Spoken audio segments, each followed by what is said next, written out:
அதாவது கிறிஸ்துவுக்கு முன் நான் சொல்கிறேன், கிறிஸ்துவுக்கு பின்னல்ல, கிறிஸ்துவுக்கு முன். ஸோ அப்போ கிட்டத்தட்ட 2000 வருஷத்துக்கு முன்னால் வச்சுப்போம். ஸோ அன்னைக்கு இருந்த அந்த மதங்கள் வந்து அன்பை மட்டும் தான் போதிச்சுது, வேறு எதையும் போதிக்கல. அன்பு அன்பு அன்பு எல்லாமே அன்பு தான். அன்பு அதாவது ஆசையை துன்பத்திற்கு காரணம்னு சொன்னது புத்தர். ஸோ இவங்க வந்து சமண மதத்தில் வந்து நிவாரணத்தை சொன்னாங்க, நிர்வாணத்தை சொன்னாங்க. நிர்வாணம் மீன்ஸ் ஒன்றுமே இல்லாமல் போகிறது, அதாவது முற்றும் துறக்கல். ஸோ இன்னைக்கு வரைக்கும் அவங்க வந்து அதை செஞ்சுட்டு இருக்காங்க. இது வந்து அங்கங்கே மலைகளில் மட்டும்தான் இது இருக்கும். இது காரணம் என்ன அப்படின்னா, மதுரை வந்து ஒரு சமணர்களை கொன்ன இடம் இது ஆக்சுவலாக. மதுரை வந்து அந்த மாதிரியான அந்த சாமநத்தம்னு ஒரு இடம் இருக்கு இல்லையா, அதுக்கு பேர் வந்து சமணர் ரத்தம். சமணர் ரத்தம் சிந்தின இடம் தான் சமணர் ரத்தம் கிடத்துல சாமநத்தமாக மாறிச்சு அப்படின்னு சொல்லுவாங்க. அதாவது கழுன்னு சொல்லி ஒன்று இருந்துச்சு, கழுமரம் இல்லைங்களா, ஒரு நீளமான கம்பு ஒன்று இருக்கும். அந்த கம்பு ஊசியான ஒரு கம்பு, உயரமாக 6 அடி 7 அடி வேற இருக்கும். அது மேலே வந்து ஒரு மனிதன் அப்படியே சொறி உட்கார வச்சிருக்கும். அதாவது இப்போ நல்லா கரெக்டாக சொறி உட்கார வச்சு எண்ணெயெல்லாம் ஊற்றிடுவாங்க. அப்போ என்ன வலிக்கிட்டு அப்படியே கிழிஞ்சிக்கிட்டே வருவார்.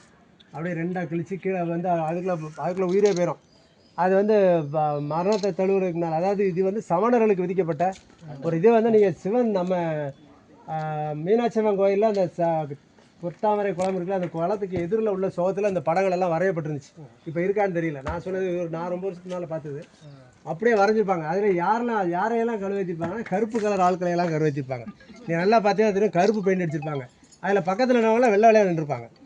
ஸோ அவங்களாம் வந்து இங்கே உள்ள ஆட்கள். ஸோ மாணிக்கவாசகர் குரூப், மாணிக்கவாசகர் ஒருத்தர் இருந்தார் இல்லையா, அவர் தான் வந்து சமணர்களை கழுவத்தினால அவருக்கு ஒரு முக்கியமான பங்கு.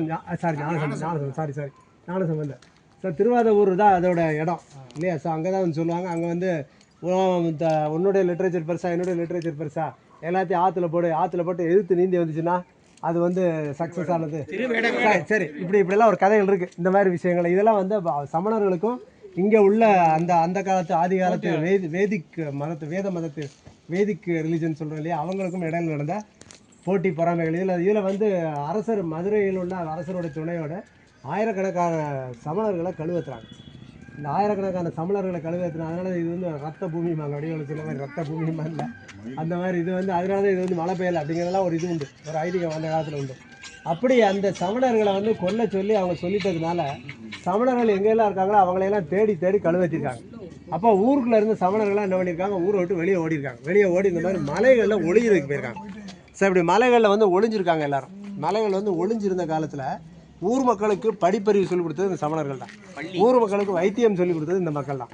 அப்போ ஊர் மக்கள் என்ன எல்லாரும் ஓடி போயிட்டாங்க, வாத்தியார் இல்லை, என்ன பண்ணுறது.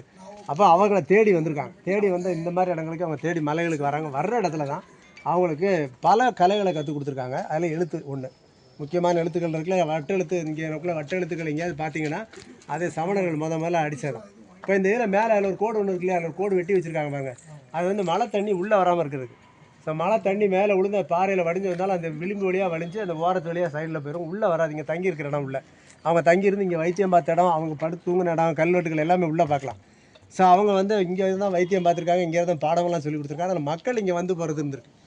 அப்போ ஊருக்கு வெளியில் அவங்க வாழ்ந்துருக்காங்க. ஊருக்கு வெளியில் வாழ்ந்தது தான் அதனுடைய வெளிப்பாடு தான். இப்போ இந்த சிலை பார்க்குறீங்க இல்லையா, இது வந்து ஒரு திருத்தங்கருடைய சிலை. திருத்தங்கருக்கு மேலே அவர் தலைக்கு மேலே ஒரு குடம் இருக்கா, தலைக்கு மேலே ஒரு குடம் இருக்குது. ஆமாம், 24 சரி.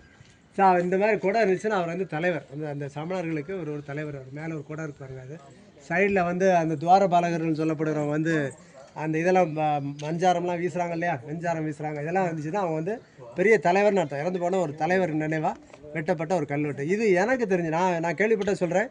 ஆசியாவிலே மிகப்பெரிய சிலைன்னு இதை சொல்கிறாங்க. ஆசியாவில் இப்படி சிலை வேற எங்கேயும் கிடையாது.